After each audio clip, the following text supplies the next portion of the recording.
One. Warriors in Boston tonight. Celtics are the favorite at home.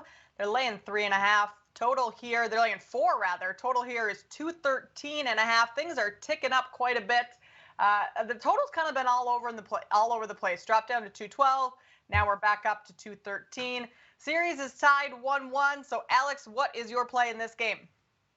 I like the under here quite a bit. It's been a play for me in the series. Most games. Game one, I did go a little bit over there just simply because thought about the chances of a blowout and stuff, and it's tough. You kind of have an anchoring bias coming into these playoff series. If, as someone that likes to run a model and looks at a lot of numbers, they don't really change that much game to game. So continue to like the under, not only just, kind of from the numbers perspective, but as I look at the matchup in general. I mean, last game we saw a really low scoring affair, even though the pace actually got up to over a 98 in that particular game.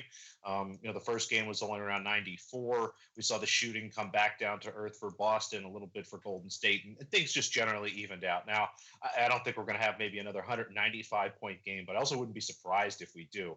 The only thing I'm nervous about at this point is maybe we get an overtime here. It's an overly contentious game late. Instead of grinding things out, we see teams, pushing, and maybe there's a lot of foul calls tonight or something like that.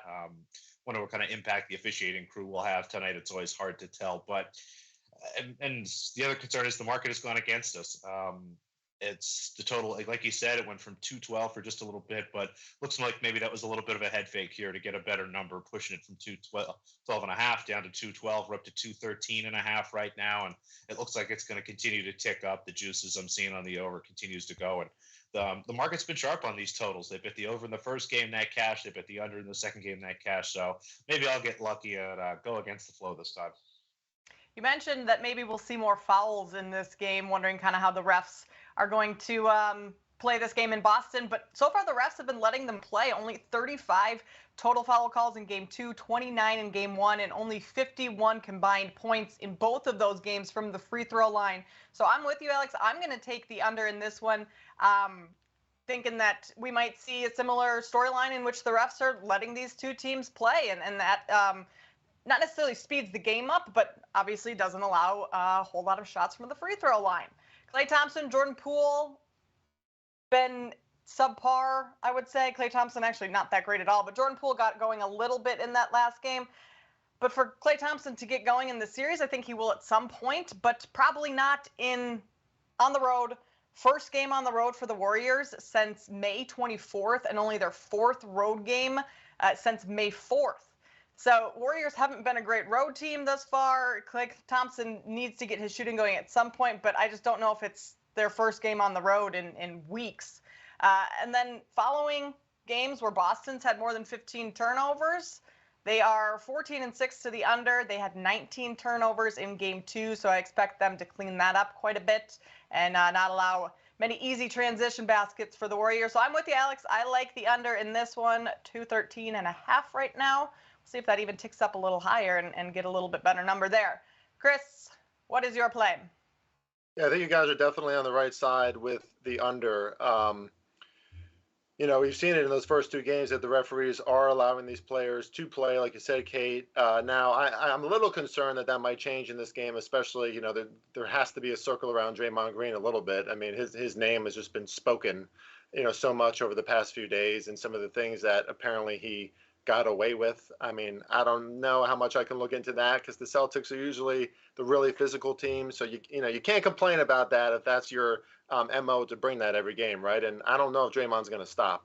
But that being said, as long as he doesn't get technical fouls and kicked out of the game, hopefully he stays in there and he plays with the same tenacity because the Warriors need that. And I agree with Alex said about the pace too. I mean, the pace only has to slow down a little bit more. I expect the Celtics to be the aggressor from the beginning of this game. It's something I've talked about all week.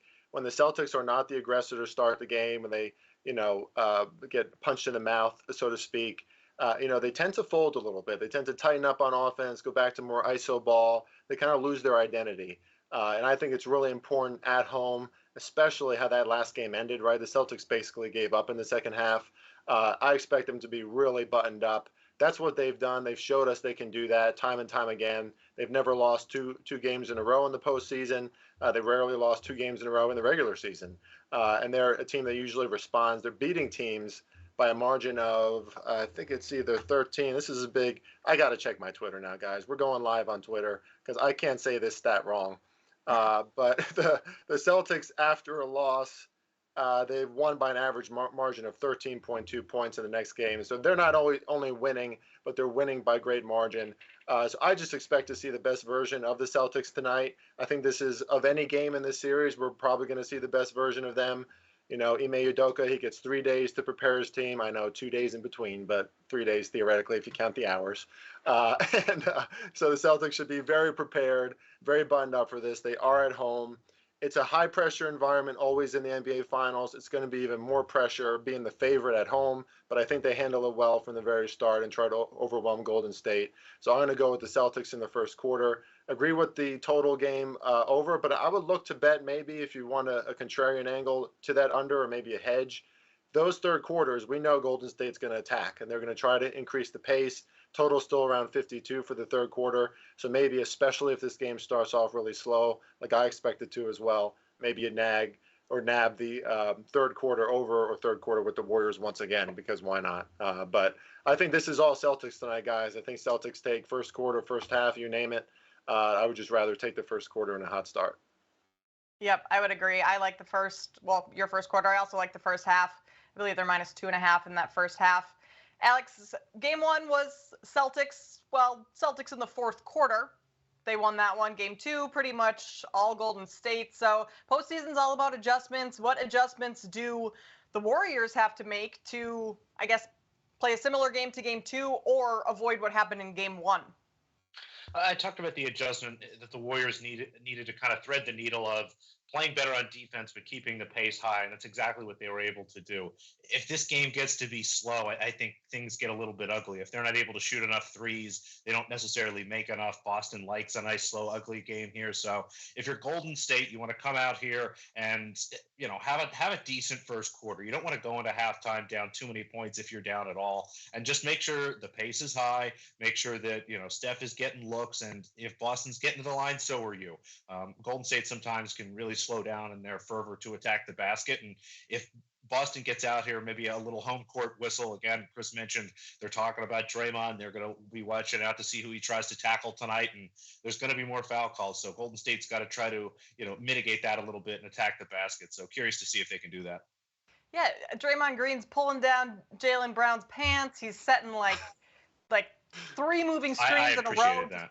I do stuff like that. You do stuff like that? Okay, so we'll have to keep an eye on you as well. They don't record me playing basketball. If the ref's not looking, I don't know. Do you also just bulldoze yourself down the middle, setting screens like he did in that video that went kind of viral? No, we call moving screens. Okay. When we play basketball, it's not whatever the NBA's version is of screening, which involves running at someone with both hands out. So you try to stick to the old school definition of having your feet set. Yeah, I mean, we need to get some footage of the Celtics in the previous series or maybe in the regular season and you know, how physical they can be. I mean, we can't just call out. I know that everyone's like, you know, you're either on one side of Twitter and like everyone's attacking Draymond, stop, or you're on the other side and you just can't stand Draymond. But if the refs aren't going to call the fouls, you know, he is the enforcer for that team, right? And he has to set a precedent there that you're not going to bully the Golden State Warriors. You know, and for what it's worth, one of the adjustments that I think the Celtics are going to have to really have in this game is they were not successful in the paint at all in game two, in the low mid-range, and that's not, you know, that's not something that's that crazy, actually. I mean, the Warriors have been a very good paint defense all year. They're not talked about as much. Obviously, we think about the Boston Celtics in that category because of how big they are and, you know, players like Robert Williams III and the way that he can roam. But as long as Golden State can keep the Celtics on the perimeter, make them shoot those longer balls, you know, I don't think they're as skilled as the Warriors are from the outside shooting wise. So, you know, I think that's advantage Golden State. But like I said, into all of our points, Draymond Green is going to have a target on his back now, and I think they're going to probably try to attack him early to try to get him into foul trouble.